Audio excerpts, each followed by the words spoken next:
บอกผมควรสิไปหาประมาทดูถูกเขาตูเสียหายเรื่องว่าตัวเองยังความประมาทให้เกิดขึ้นแล้วเพราะต้นประมาทคือคนท่านต้นตายจากคนดี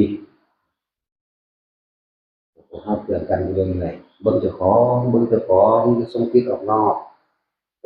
อยู่ในหูดังมันอยู่ในอุณโลกมันอยู่ในความรู้สึกของกายนะจุดใดจุดหนึ่งมาคนที่ชุดไปแล้วมันจะเข้าใจดอกบางคนมันมาขึ้นในการนะครับแต่อยู่ในโลกเลยม้วนๆอยู่ในโค้งจมูกเจ้าของแต่มันเลยโค้งจมูกมันก็ขึ้นหน้าผากเย็นลึกล้ำเข้าไปในกระดานหน้าผากของเองบางคนมันก็ขึ้นมาในระหว่างหัวเอาเองหน้าเป็นหน้าคือมือเศร้าคือกับมันทำความรู้สึกอยู่กับตัวนี้บางคนก็ลงทำกลางระหว่างอกมือหน้าเป็นหน้ากลางอกเหมือนกันบางคนเข้าใจดีแล้วเคลื่อนย้ายได้ตลอดหรือทำคลุมทั่วร่างกายเป็นยังไงยืดตามลำดับของไปของมันเด้อบ่แม่นว่าสิบ่แม่นว่าเป็นข้อจำกัดหรือว่าต้องอย่างนี้บ่แม่นแล้วแต่มันสิเป็นกับไผก็แยกแยะเอาในส่วนของตนก่อนแยกแยะเอาและมันก็สั่งสมความตั้งมั่นมากขึ้นมากขึ้นคือชาติมันจะสั่งสมความตั้งมั่นของมันเอง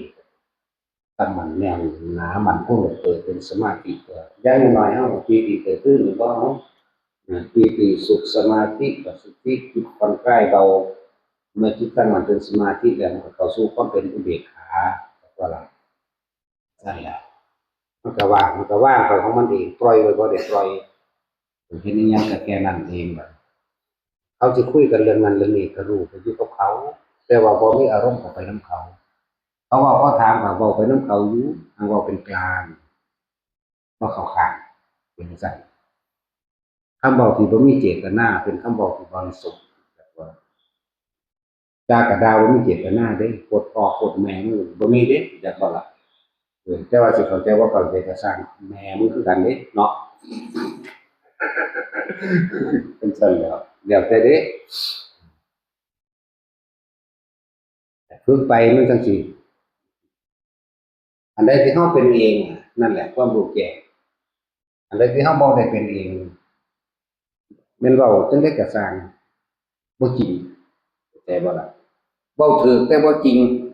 ฟังดีๆเว้าถูกคือเพิ่นเว้าแต่ว่าตัวเองยังไม่รู้ความจริงยังไม่เข้าถึงความจริงเห็นบ่ซั้นแล้วคนตำบักหุ่งมีสูตรเนาะเว้าถูกเบิดทุกสูตรนั่นน่ะเห็นบ่ล่ะ